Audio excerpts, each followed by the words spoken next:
Je vais le laisser lui-même, il aura l'occasion de présenter les frères et ceux qui l'ont accompagné. Homme de Dieu, que Dieu vous bénisse. À vous lâcher. Merci, pasteur. Que Dieu vous bénisse. Soyez dans la joie. Merci, Jérémie. Quelle joie d'être parmi nous. Amen.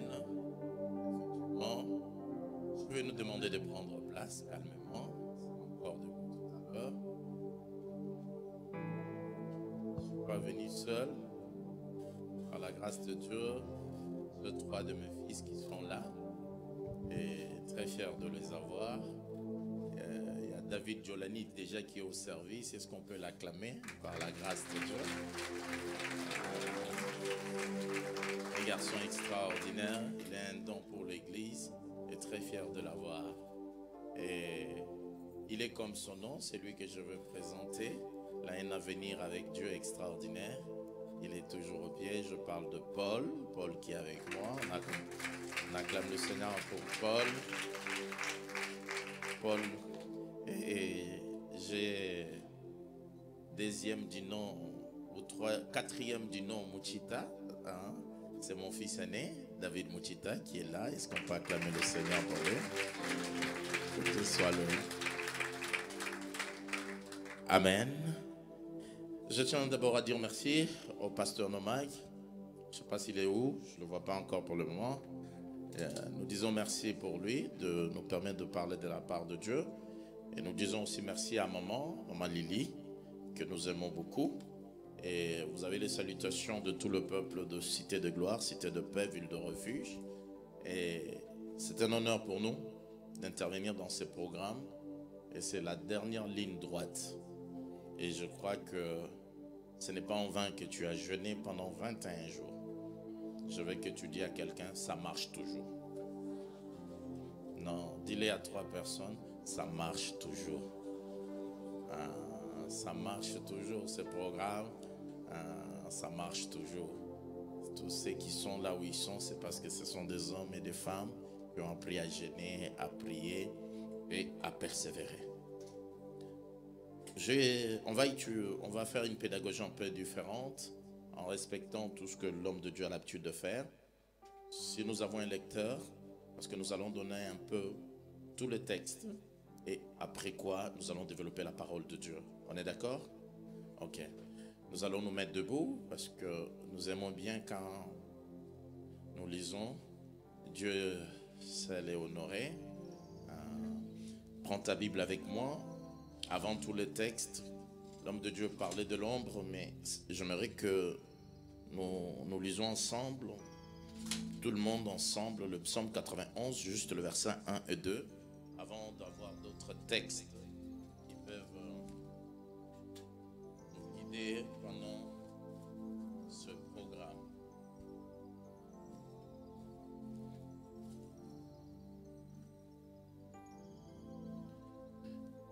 Si nous avons trouvé, on peut dire, quelqu'un, vous y êtes?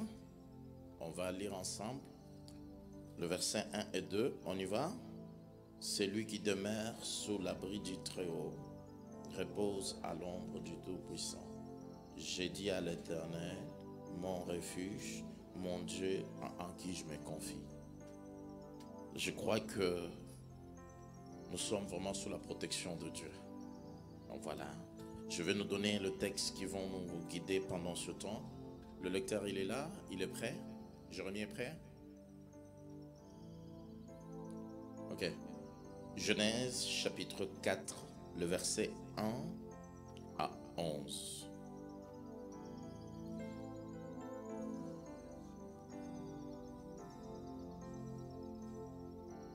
Tu peux lire, papa, à partir du verset 1 jusqu'au verset 11. Oui. Oui. Amen. Adam connut Ève, Oui. sa femme. Oui. Elle conçut et enfanta Caïn. Oui. Et elle dit, j'ai formé un homme avec l'aide de l'Éternel. Amen. Elle enfanta encore son frère Abel. Abel fut berger et Caïn fut laboureur. Oui. Au bout de quelque temps, Caïn fit à l'Éternel une offrande des fruits de la terre. Et Abel, de son côté, en fit une des premiers-nés de son troupeau et de leur graisse. Oui. L'Éternel porta un regard favorable sur Abel et sur son offrande, Oui. mais il ne porta pas un regard favorable sur Caïn et sur son offrande. Mon Dieu. Caïn fut très irrité et son visage fut abattu. Oh. Et l'Éternel dit à Caïn, pourquoi es-tu irrité? Et pourquoi ton visage est-il abattu? Certainement, si tu agis bien, Ouais. tu relèveras ton visage. Oui. Et si tu agis mal, le péché se couche à la porte. Oui. Et ses désirs se portent vers toi. Mais toi, domine sur lui. Amen. Cependant, Caïn adressa la parole à son frère Abel. Mais comme ils étaient dans les champs, Caïn se jeta sur son frère Abel et le tua. L'Éternel dit à Caïn, où est ton frère Abel? Il répondit, je ne sais pas. Suis-je le gardien de mon frère? Et Dieu dit, qu'as-tu fait? La voix du sang de ton frère crie de la terre jusqu'à moi. Amen. Et nous prenons un deuxième texte. Apocalypse, chapitre 8, le verset 3.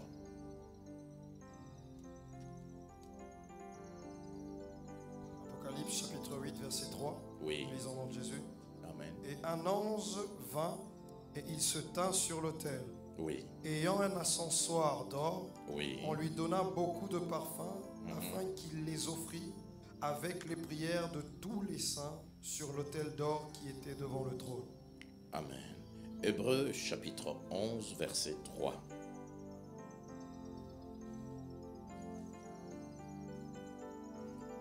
Hébreux chapitre 11 verset 3, je lis au nom de Jésus.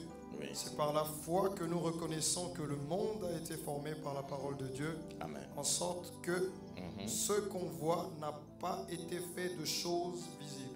Amen. Et nous prenons un dernier texte, Jérémie. Les autres, peut-être, on n'aura pas le temps de les lire.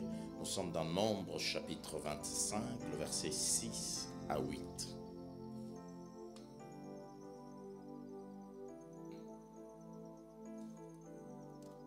Nombre chapitre 25.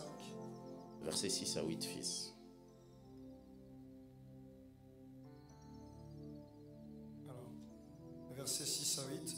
Et voici, un homme des enfants d'Israël vint et amena vers ses frères Oui. une Madianite, Oui. sous les yeux de Moïse et sous les yeux de toute l'assemblée des enfants d'Israël, Oui. tandis qu'il pleurait à l'entrée de la tente d'assignation.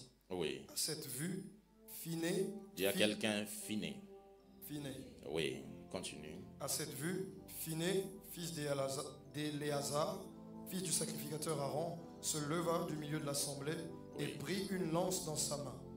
Il suivit l'homme de la tente et il les perça tous les deux, l'homme d'Israël, puis la femme, par le bas ventre. Et la plaie s'arrêta parmi les enfants Je dis à d'Israël. quelqu'un que tu vas stopper la plaie dans ta famille. Oui, oui, oui. Tu n'as pas jeûné 21 jours pour rien. Je pensais que tu es d'accord avec moi et tu peux dire Amen plus que ton voisin. Je dis à quelqu'un, c'est toi, pas quelqu'un d'autre. Toi là, tu es le finet qui va stopper la plaie qui coulait dans ta famille.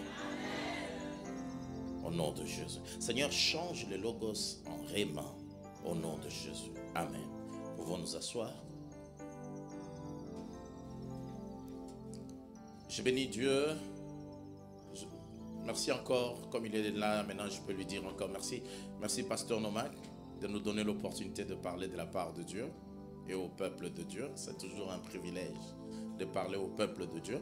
Je ferai un effort pour vous suivre ici. Regardez aussi ceux qui sont là-bas. Donc, il ne faut pas qu'ils disent que Daddy Papi ne regarde que là-bas. Je regarderai aussi à vous. Donc, que Dieu vous bénisse tous dans le nom de Jésus. Je rends hommage aux différents orateurs qui sont passés ici avant moi. Ce sont des excellents orateurs, commençant d'abord par votre pasteur, qui est un très bon prédicateur. Voilà. Si nous venons ajouter une pierre dans ce qu'il construit, nous sommes sous son onction et sous son environnement, parce que c'est l'autel de Dieu dont Dieu l'a établi comme gardien. L'autel est de Dieu, mais il y a dans chaque autel, il y a le gardien de l'autel. Et le gardien de l'hôtel de Phila, cité d'adoration, c'est le pasteur Nomad. Je pense que si vous l'aimez comme moi, vous auriez acclamé plus que tout le monde. Voilà. Et effectivement, c'est un homme de Dieu que je connais par l'apôtre Roland Dallot. Et je pense que l'apôtre l'avait amené pour être un don pour nous. Et nous bénissons Dieu.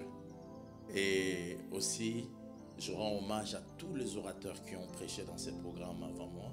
Et je vais aussi ajouter un truc de ce que Dieu a mis à moi pendant ce programme. Il me reste 35 minutes et on va bien les exploiter par la grâce de Dieu. Dans le programme officiel, je pense que j'avais 4 interventions. C'est pourquoi il ne faut pas que tu rates une de mes interventions parce que je ferai une suite d'idées de tout ce que je vais enseigner. Quelqu'un m'entend et dit Amen. Ok, on y va. Celui qui habite sous l'abri du Très-Haut repose à l'ombre du Tout-Puissant. Et il dira à l'Éternel, mon refuge, ma force terrestre, mon Dieu, en qui je me confie. Pendant 21 jours, nous avons tout abandonné pour venir demeurer totalement sous l'abri du Très-Haut. Et quand on est sous l'ombre du Très-Haut et sous l'abri du Très-Haut, nous pouvons dire avec assurance que l'Éternel est notre refuge. Mais nous devons savoir une seule chose, c'est que le pouvoir, quand on voit un homme de pouvoir, en réalité, le vrai pouvoir n'est pas visible. Ceux qui décident ne sont pas visibles. Celui qui est visible, il est tout simplement l'expression des décisions qui sont prises en coulisses. Être président de la République, c'est une position très honorifique. Mais je peux vous dire en réalité que c'est l'honneur qui lui est donné. Mais les décideurs, c'est le banquier. Les décideurs, c'est les économistes.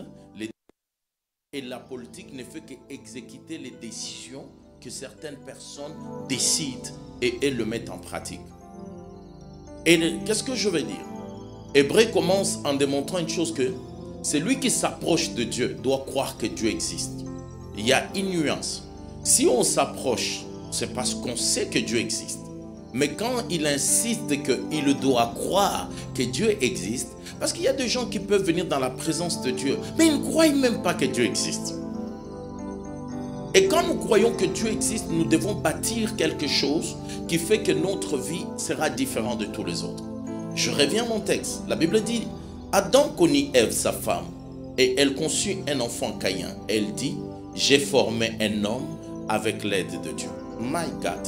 Je vais dire à quelqu'un, avec l'aide de Dieu, Adam et Ève, et elle dit qu'avec l'aide de Dieu, j'ai formé un homme. Je vais dire dans ces 21 jours, avec l'aide de Dieu, tu finiras tes études. Avec l'aide de Dieu, tu feras des entreprises. Avec l'aide de Dieu, tu feras des voyages que tu n'as jamais existé. Et le Ève qui dit cela, le sang de Jésus n'avait pas encore coulé. Il avait encore le poids du péché adamique sur lui. Mais malgré le poids du péché adamique, il dit, avec l'aide de Dieu, j'ai formé un homme. Or, personne ne peut former un homme. Mais l'aide de Dieu, c'est-à-dire que toi, tel que tu es là, tu n'es pas le résultat de ton père et de ta mère. Tu es juste le résultat du projet de Dieu. C'est pourquoi Caïn pouvait dire que c'est ma mère, Ève et mon père, Adam qui m'ont fait. Mais Ève dit non, ce n'est pas moi et ton père qui t'ont fait, c'est l'aide de Dieu qui a fait que je formais un homme. C'est pourquoi avant d'avancer, je dis à une femme, je dis à une jeune fille, avec l'aide de Dieu, tu finiras tes études. Avec l'aide de Dieu, tu vas faire des entreprises. Avec l'aide de Dieu, Phila achètera des bâtiments.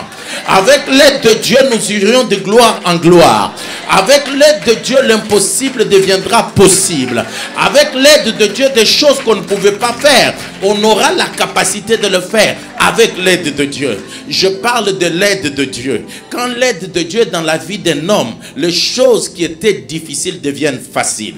Les choses qu'on ne pouvait pas faire, on a la capacité de le faire. Et je dis à un homme avant de continuer, à une femme avant de continuer, ne stoppe pas ta marche. Parce qu'il y a une force qui n'est pas visible, qui est invisible, qui a la capacité de te pousser pour entrer là où personne ne peut entrer. Avec l'aide de Dieu, tu ouvriras des portes de ministère. Tu ouvriras des postes de la présidence. Tu ouvriras des portes de grandes entreprises. Cela ne se fera pas par ta capacité, mais avec l'aide de Dieu.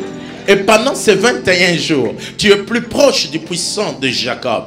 La Bible déclare, il connut Caïn, et ils ont eu un enfant. Et il dit tout simplement que avec l'aide de Dieu, j'ai eu mes enfants. Mais qu'est-ce qui va se passer? Adam et Ève, dans le jardin d'Éden, ils ont péché. Et quand ils sont péchés, ils vont avoir leurs 2 enfants. Les jumeaux, nous parlons de Caïn et Abel. Et maintenant, ces enfants-là ont grandi. Et quand ils ont grandi, leurs parents les ont appris 2 choses. La première chose qu'ils les ont appris, c'est la valeur du travail. Adam, Dieu l'a créé dans un jardin où il a tout prouvé, mais Dieu n'a jamais laissé Adam en disant il se lève le matin, il dort, il mange. Non, Adam était un cultivateur, il travaillait. Ils ont appris à leurs enfants la valeur du travail. Ils disent Dieu m'a créé et Dieu m'a appris à travailler et j'ai toujours travaillé. Ça c'est la première chose. La deuxième chose qu'il va leur apprendre à ses enfants, il leur dit quand nous avons péché, Dieu n'était pas content. Dieu n'a pas voulu parce que Dieu est le péché. Et Dieu ne pouvait pas nous supporter dans sa présence. Mais Dieu va faire quelque chose pour nous permettre de demeurer dans sa présence. Ils vont dire Dieu va tuer un animal. Il va faire couler le sang. Et il va nous habiller. Et en faisant cela, c'est ce qui va permettre que même quand il nous chasse du jardin, la colère de Dieu est couverte parce que le sang a été établi. C'est-à-dire, ils vont leur apprendre que le Dieu que nous vous apprenons, c'est un Dieu qui aime qu'on bâtisse des autels pour lui. Ils vont les apprendre valeur travail. Et deuxième chose, bâtir un autel. Et Caïn connaissait mieux ces choses qu'Abel parce qu'il était l'aîné. Et l'aîné, on l'instruit toujours un peu plus que le second. Et maintenant, les 2 enfants, ils grandissent. Quand ils grandissent, qu'est-ce qui passe? Caïn, il devient celui qui est un éleveur. Parce que nous devons faire la différence entre un chasseur et un berger.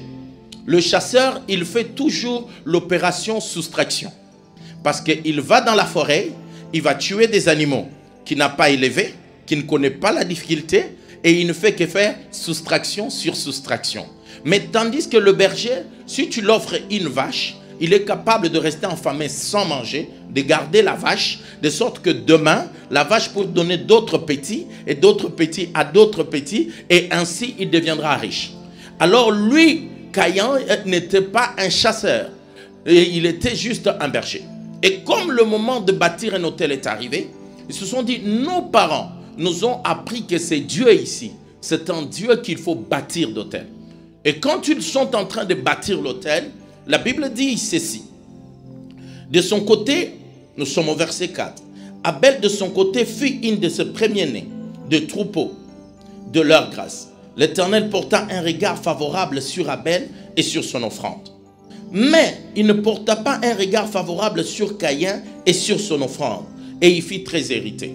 La question était de savoir, nous avons beaucoup dit non. Est-ce que Dieu a approuvé Abel parce que lui il appelait un animal, il a amené un animal, il a fait couler le sang, mais tandis que Caïn lui a amené la nourriture, des choux, de tout ce qu'on peut dire tout simplement. Non, ce n'était pas un problème de la qualité de ce qui était amené. Parce que chacun amenait le fruit de son travail. Et Caïn étant cultivateur, il ne pouvait qu'amener le fruit de son travail. Abel aussi, comme il était berger, il ne pouvait amener que le fruit de son travail. Mais le verset 4 dit, et Abel de son côté fit une de premiers-nés de son troupeau et de leur graisse. L'Éternel porta un regard favorable sur Abel et sur son offrande. Mais il ne porta pas un regard favorable sur Caïn. Le problème, ce n'était pas la qualité de l'offrande de Caïn. Le problème, c'est que Dieu n'avait pas porté un regard favorable sur Caïn. Avant que Dieu approuve l'offrande, il doit d'abord approuver celui qui apporte l'offrande. Je répète, le problème, ce n'est pas la qualité de ton offrande. Dieu n'est pas impressionné par notre qualité d'offrande.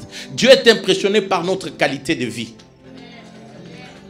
Dieu n'est pas impressionné par le temps de jeûne et prière. Dieu est impressionné par l'état de notre cœur dans ces jeûnes et prières. C'est-à-dire que Caïn, Dieu dit, la Bible dit, il ne porta pas un regard favorable sur Caïn et son offrande. Et je dis à quelqu'un, avant que Dieu a créé notre offrande, il a besoin d'abord de nous a créé lui-même. La qualité de l'assiette va permettre que la nourriture, on peut la manger ou ne pas la manger. Si on amène une très bonne nourriture sur l'assiette qui n'est pas propre, je pense que personne n'aura la capacité de manger cela. Donc le problème, c'est que nous qui apportons l'offrande à l'autel, nous devons faire que notre vie, notre attitude, soit une vie agréable à Dieu, de sorte que Dieu puisse agréer notre offrande.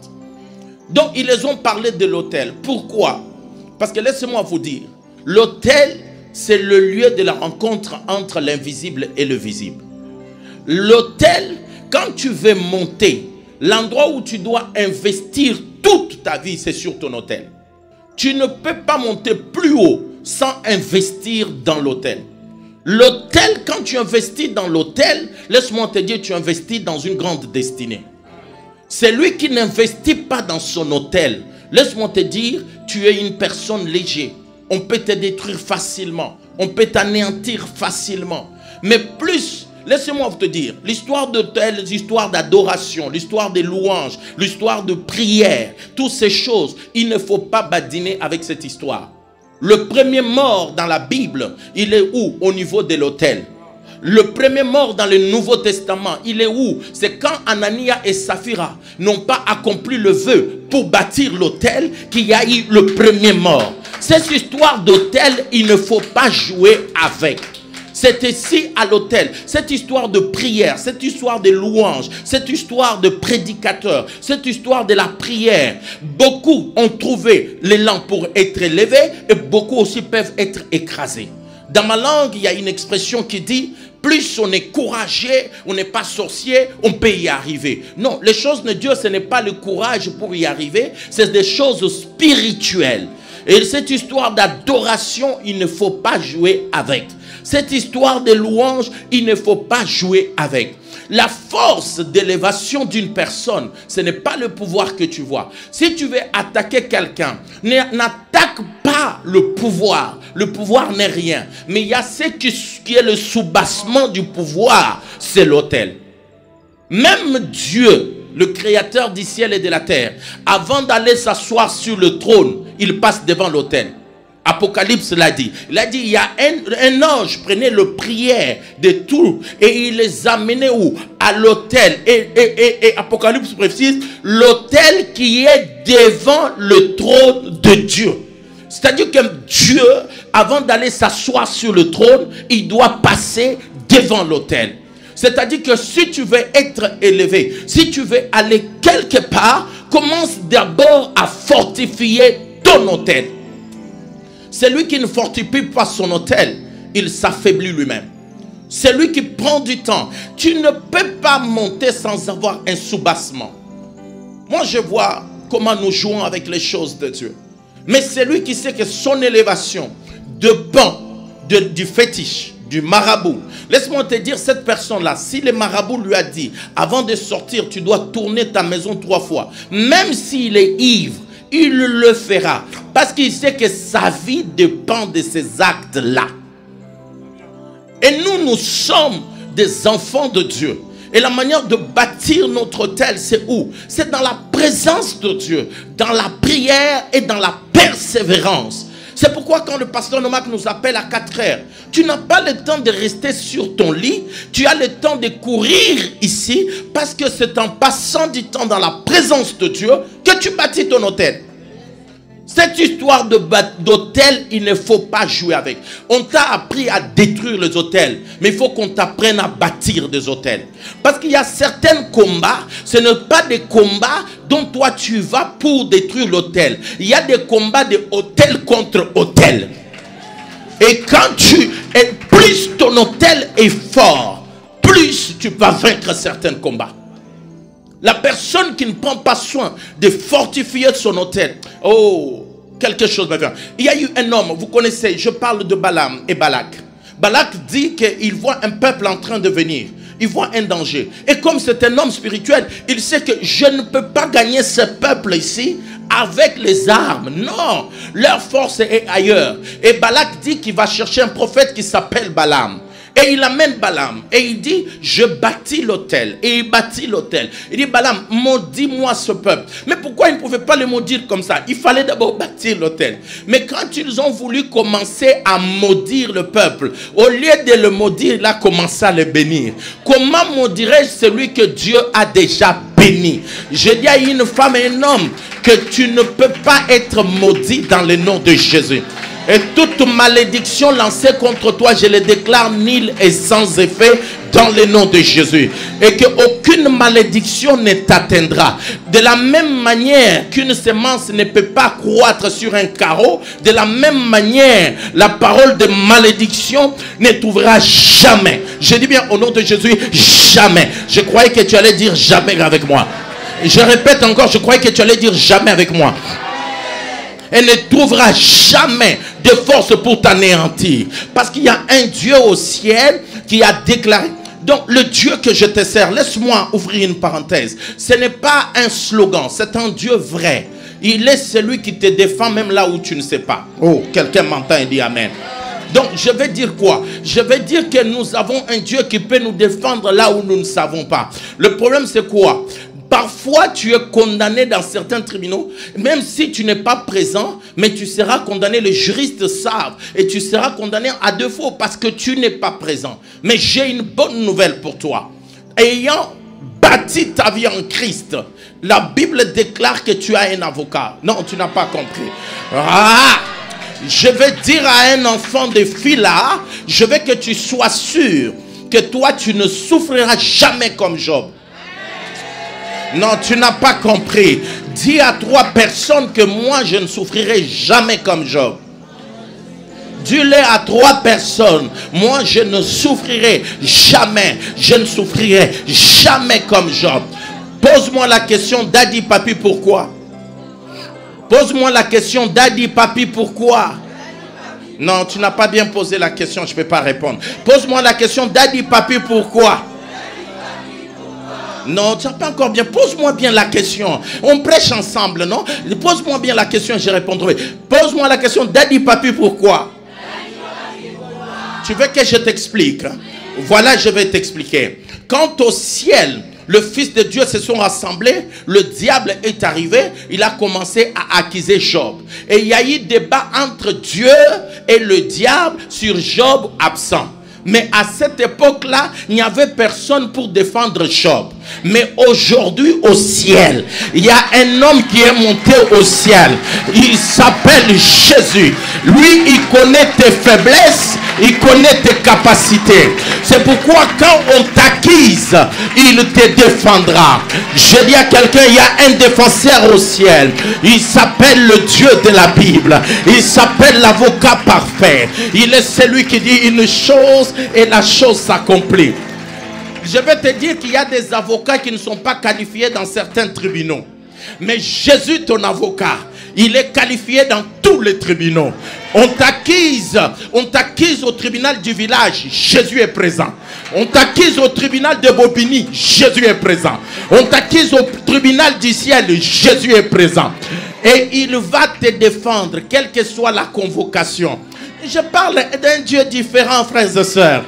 Quand tu veux parler à l'église de Phila, selon le livre d'Apocalypse, la Bible dit, écoutez-moi comment il parle, c'est lui qui a les clés de David. Quand tu l'as parlé à Laodicée, il a parlé de notre chose. Mais quand il parle à Phila, il dit, c'est lui qui a les clés de David. Je dis à quelqu'un, il a les clés de ton village. Le chef coutumier de ton village n'a pas les clés de ta vie. Il y a quelqu'un qui a les clés de ta vie. Je dis, même ton médecin n'a pas les clés de ta vie. Le Dieu de la Bible a les clés de la vie de quelqu'un. Je parle d'un avocat compétent, un avocat capable. Et quand tu es accusé, le problème c'est qu'il y a certains avocats qui disent, tu dois venir avec moi. Mais l'avocat que nous parlons, il te dit, reste à la maison, reste en prière. Moi, je vais aller me présenter. Et il commence à te défendre. On t'accuse sur ceci. Il dit, qu'est-ce qu'il a fait? Tel péché, je l'ai porté à la croix. Telle situation, je suis mort pour lui. Telle situation, oh, les châtiments qui devaient tomber sur moi, il est tombé sur Jésus. Après avoir défendu toutes ces choses, qu'est-ce qu'il fait? Le problème, c'est qu'il avait porté la toge d'avocat. Il te défend. Mais quand tu finis, que le procès est fini, il faut prendre des décisions. Il enlève la toge d'avocat et il porte la toge de juge. Et quand tu le portes, la toge des juges, il va écrire maintenant des décisions. Et quand tu écris ces décisions, il nous l'envoie pour que nous le prenions en charge. Et j'ai quelques décisions qu'il a prises. Voici la première décision concernant l'accusation qui t'a été faite. Il dit, je ferai de toi la tête et non la queue. Voici la deuxième décision. Ils te feront la guerre, mais ils ne te viendront point. Voici la troisième décision. Ils viendront par un seul chemin, mais ils repartiront par sept chemins. Si l'Éternel est avec moi, qui sera contre moi? Ni la nuit, ni le jour, je ne craindrai rien. La renommée de l'Éternel s'est accrue par l'accomplissement de ses promesses. Quand les hommes promettent et ne réalisent pas, le puissant de Jacob, quand il parle, sa droite puissante court pour l'accomplir. C'est un royaume d'esclaves, ce royaume que nous avons. Oui, c'est un royaume d'esclaves. Paul dit, je suis esclave.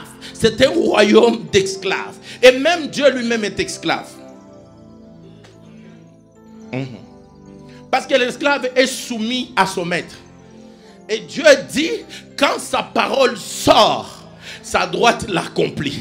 Et la Bible déclare qu'il est derrière sa parole pour l'accomplir. Donc il a regardé, il est juge, il est avocat et il est esclave. Pas esclave d'un homme, esclave de sa parole. Et tout ce que la parole de Dieu a déclaré, personne ne peut le changer. Je suis venu dire à quelqu'un ce soir, je change toutes les ordonnances de ton médecin au nom de Jésus. Non, tu n'as pas dit amen. Elle l'a compris, elle a dit amen. Celui qui est debout, que sa vie soit debout. Celui qui est debout, que sa destinée soit debout. Celui qui est dans la joie, que sa vie soit dans la joie. Celui qui acclame, que sa vie l'acclame. Celui qui saute, que sa vie saute. Celui qui saute, que sa vie saute. Celui qui acclame, que sa vie acclame. Je suis venu dire à quelqu'un, c'est des 21 jours de changement de choses. C'est de 21 jours où les choses ne resteront jamais les mêmes. Assieds-toi parce que je m'en vais clôturer. Il faut que je redonne le micro au pasteur dans quelques minutes. Chers frères et sœurs, tu ne peux pas jouer avec cette histoire d'hôtel. L'hôtel, c'est le lieu, c'est l'atterrissage de Dieu. Je t'informe, chaque piste d'atterrissage, c'est aussi une piste de décollage. Je répète, oui. Chaque piste d'atterrissage, c'est aussi une piste de décollage. Et pendant ces 21 jours, je vois une femme décoller. Ah, non, quelqu'un n'a pas compris. Puis décolle au nom de Jésus. Que tes affaires décollent. Que ta santé décolle. Que tout ce qui était bloqué puisse décoller. Parce que comme Dieu atterrit, il n'atterrit pas pour t'observer. Il atterrit pour te prendre et pour décoller avec toi. L'hôtel n'est pas un lieu de blague. C'est le seul endroit où les spirituels et les physiques se croisent. C'est seulement à l'hôtel. Et laisse-moi te dire, ce n'est pas le temple qui fait le lieu de Dieu, c'est l'hôtel qui fait le lieu. Il s'appelle Jacob. Et il va quelque part, il dort. C'était sur une pierre. C'est qu'il ne savait pas que c'est le lieu où son père, Abraham, avait bâti l'autel. Et comme c'est un lieu où l'autel était bâti, et quand il voit la nuit, il voit les anges qui montent et qui descendent. Et il se réveille, il dit, je ne savais pas. Et sûrement j'étais dans la maison de Dieu. La maison de Dieu n'est pas déterminée par le bâtiment. La maison de Dieu est déterminée par l'autel. C'est l'autel qui fait la maison de Dieu et non la maison qui fait l'autel. C'est l'autel qui fait. Il n'y avait pas de construction, mais Jacob a dit, ici est la maison de Dieu. Pourquoi? Parce que c'était l'autel. Et il voit à l'autel, je t'annonce une chose, tout ce qui descend à l'autel devient avec une vie éternelle. Il trouve à l'autel des anges qui montent. Or, le fait de monter, c'est parce qu'ils doivent amener une offrande et revenir avec une réponse. Mais ils montent pendant que Jacob n'a pas mis l'offrande. Pourquoi? Il y avait encore l'offrande de ses pères, d'Abraham, qui était encore sur l'autel. Et les anges prenaient les mêmes offrandes et ils les ramenaient au ciel et ils amenaient des réponses. Je dis à une femme, l'autel que tu es en train de bâtir, la Bible déclare que quand Abraham donnait la dîme, Lévi était dans le dos d'Abraham. Et Lévi n'est pas le fils d'Abraham, ce n'est qu'un petit-fils d'Abraham. Mais il est dans la lignée d'Abraham. Le temps que tu gênes dans les 21 jours, tu bâtis l'autel pour toi, pour tes enfants et les enfants de tes enfants. Et même les générations qui viendront, ils sauront qu'une personne, mon grand-père, a bâti l'autel. On ne peut pas jouer avec ce temps d'autel. Les bâtisseurs d'autel, parfois ils se blessent. Parfois ils ont des douleurs. Mais ils bâtissent un autel qui devient l'aéroport où quand Dieu descend, nos vies sont transformées. Dès Genèse, on commence avec l'autel. Premier acte, bâtir l'autel à Dieu. Dans le Nouveau Testament, quand il faut commencer, c'est là. Anania et Saphir, il faut bâtir l'autel de Dieu. Plus tu montes, plus tu gênes, plus tu pries, plus tu persévères. Il n'y a pas de force dans la hauteur si le soubassement ne tient pas. Ça ne sert à rien de monter plus haut tant que le soubassement n'est pas fort. Et notre soubassement, c'est l'autel. L'autel, quand une femme prie, quand un homme prie, il est en train de bâtir une destinée incontestable. Celui qui ne prie pas, il néglige sa destinée. Je dis à une femme, je dis à un jeune homme que ton avenir ne dépend pas seulement de tes études. Non, tu n'as pas compris. Le plus riche, ce n'est pas ceux qui ont fait des plus grandes études. C'est parce qu'ils ont un hôtel quelque part. Cette vie est spirituelle. La Bible dit que ce n'est pas le plus rapide qui gagne la course. Mais pourquoi? Il dit que tout dépend des temps et des circonstances. Or, dans le monde spirituel, nous pouvons arranger le temps et les circonstances. Et cela ne s'arrange pas sur un agenda. Cela ne s'arrange que genoux à terre. Il y a des choses que ton agenda peut programmer. Mais en ce qui concerne le temps et les circonstances, l'agenda ne l'arrange pas. Il n'y a que la généalogie qui peut arranger ça. C'est que tu ne sais pas. Pendant le matinée, tu es en train d'organiser. Il y a parfois, tu as un rendez-vous et tu vois que le jour du rendez-vous, comme par hasard, la femme du patron tombe malade. Et elle ne peut pas venir signer ton contrat. Parce qu'il y a des gens dans un autre esprit qui ont bâti des choses pour que ta vie trouve des moyens de trouver des difficultés.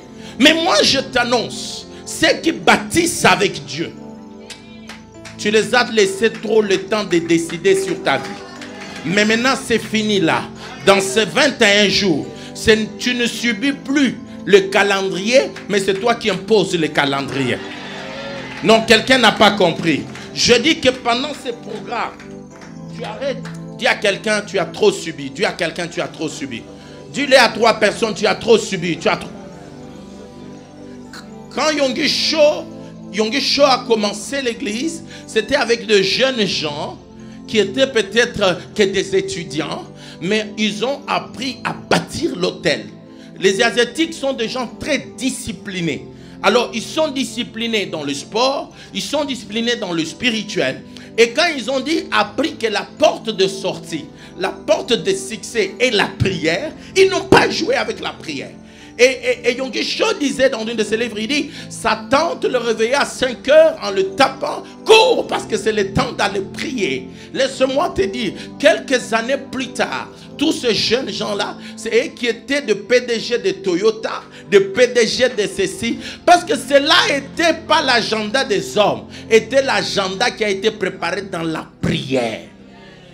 Et pendant ces 21 jours, tu fais bien. Si tu ne rates même pas une seule soirée, tu fais bien. Non, je dis à quelqu'un, tu fais bien. Dis à quelqu'un, tu fais très bien. De ne pas rater même une seule jour. L'autel, quand on bâtit l'autel, on n'a pas le temps de passer à autre chose, si ce n'est qu'à demeurer dans la présence de Dieu. Il y a 2 moments. Nous ne savons pas les hôtels qui ont été bâtis dans notre famille. Ce n'est pas notre problème. Ma priorité est de bâtir l'autel de Dieu. Parce qu'il y aura un moment où je n'aurai plus besoin de parler. Parce que l'autel s'élèvera contre l'autre autel. Et quand on mettra l'autel de Dieu et leur autel, nous savons qu'un jour, les Philistins ont cru qu'ils nous ont gagnés.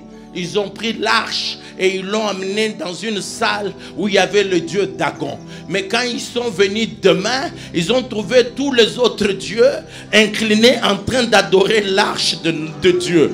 J'annonce à quelqu'un que tous les autels de ta famille, chaque fois que toi tu passeras dans une maison, elles s'inclineront parce que toi tu as bâti l'autel de Dieu. Parce que toi tu as la présence de l'autel de Dieu en toi. Et laisse-moi te dire, tout le genou doit fléchir. Pas devant n'importe qui, mais devant Jésus. Et je dis que Jésus, il a des panneaux publicitaires. Et c'est toi le panneau publicitaire de Jésus. Et comme tu es le panneau publicitaire de Jésus, chaque fois que tu entres en endroit, oh laisse-moi te dire, il s'appelait Jésus. Mais il est monté sur un âne parce qu'il devait entrer à Jérusalem. Et tout le monde chantait de joie et il pouvait mettre le tapis. Mais Jésus ne marchait pas sur le tapis. C'était l'âne qui marchait sur le tapis. Et tout le monde disait Hosanna au Fils de Dieu. Et celui qui portait le Fils de Dieu bénéficiait de la même gloire. Aujourd'hui, il n'a plus besoin d'un âne. Il a besoin de Dieu béni. Il a besoin de David. Il a besoin de Jérémie. Il a besoin de Michael. Jésus aujourd'hui a besoin de toi. Et c'est toi seul qui doit porter Jésus. Et quand tu marches avec Jésus, tous les démons doivent fléchir, pas devant un autre homme, devant le nom de Jésus-Christ de Nazareth. L'autel n'est pas un lieu où on plaisante. Tout ce qu'on met à l'autel ne meurt pas. Oui, quand la manne tombait, si tu la gardais jusqu'à demain, Paul, elle pourrissait, mon fils. Mais la manne qui était mise dans la... mon Dieu. Mais la manne qui était mise dans l'arche, elle ne pourrissait pas. L'argent mis partout en banque peut disparaître. Mais l'argent mis sur l'autel, même quand tu ne seras plus là. Et la Bible déclare, n'investissez pas sur la terre, parce que là, la rouille et la teigne peut détruire. Mais investissez dans le royaume, parce que ceux qui mettent sur l'autel, c'est là même quand le pasteur que je suis peut oublier, mais l'autel n'oublie pas. Le problème c'est que l'autel, la mémoire du pasteur peut être éphémère, mais la mémoire du puissant de Jacob n'est pas éphémère. Le Dieu de la Bible se souvient de tout, il sait tout et il connaît tout. Laisse-moi te dire, chers frères et sœurs, je veux que pendant un temps, tu dois bâtir l'autel. Tu dois bâtir l'autel. Et demain, je vais continuer pour te montrer comment l'autel a la capacité de te sauver. Oui, l'autel sauve. Oui, l'autel sauve. Laisse-moi te dire. Oh mon Dieu. Oh mon Dieu. Je dis à quelqu'un, chacune de mes interventions, il faut le suivre. Parce que je serai d'étape en étape. Même dans la matinée, je te montrerai ce que l'autel a besoin. Est-ce que quelqu'un m'entend très bien? L'autel a besoin de choses pour être fortifié. L'autel a besoin de la prière. L'autel a besoin de... La prière est l'une des plus grandes offrandes que tu peux offrir pour que l'autel trouve sa force. C'est pourquoi même au ciel, quand on dit l'autel qui est devant Dieu, on dit que l'ange amène le prière de tout le saint pour mettre sur l'autel. Et l'autel est devant Dieu. Celui qui ne prie pas, il ne fortifie pas son autel. Le temps qui nous est donné est imparti. Nous allons nous mettre debout. Demain, je vais continuer. Est-ce que tu es d'accord avec ce que je dis tout à l'heure? Est-ce que tu es béni? J'aime l'enseignement. Parce que l'enseignement te fait asseoir. L'enseignement te fait grandir. L'enseignement t'amène quelque part. Mais je t'informe que dans Genèse 1, Dieu n'a pas enseigné. Genèse 1, Dieu n'a pas enseigné. Il n'a fait que des déclarations. Que la terre soit, et la terre fit. Et moi je déclare que le travail soit dans ta... Non, tu n'as pas compris. Je dis que Genèse 1, Dieu n'a pas enseigné. Dans Genèse 1, Dieu n'a fait que déclarer que le ciel soit et le ciel fit. Que la terre soit et la terre fit. Et ce soir, l'onction de Genèse 1 sur moi. Et je répète, l'onction de Genèse 1 est sur moi. Et je déclare que le travail soit. Non, tu n'as pas dit amen. Non, tu n'as pas compris. Je répète, est-ce qu'il y a des jeunes gens ici? Est-ce qu'il y a les amoureux de Dieu ici? Est-ce qu'il y a les adorateurs ici? Je répète ceci. L'onction de Genèse, dis à quelqu'un, l'onction de Genèse 1 est sur Daddy Papi. Dis-le, l'onction de Genèse 1 est sur Daddy Papi. Dis-le, l'onction de Genèse 1 est sur Daddy Papi. Comme cette onction est sur moi, si Genèse 1 a dit que le ciel soit et le ciel fut, et je déclare que le travail soit. Non, tu n'as pas dit amen. Je dis que la santé soit. Je dis que la bonne santé te soit donnée. Que le contrat tu le signes en cascade. Que les études tu le finisses en cascade. Je dis que tu te maries. Je dis bien que tu vas te marier. Tu auras des enfants. Tu auras la bonne santé. Tes enfants grandiront dans la crainte de Dieu. Que c'est puisque tu as dit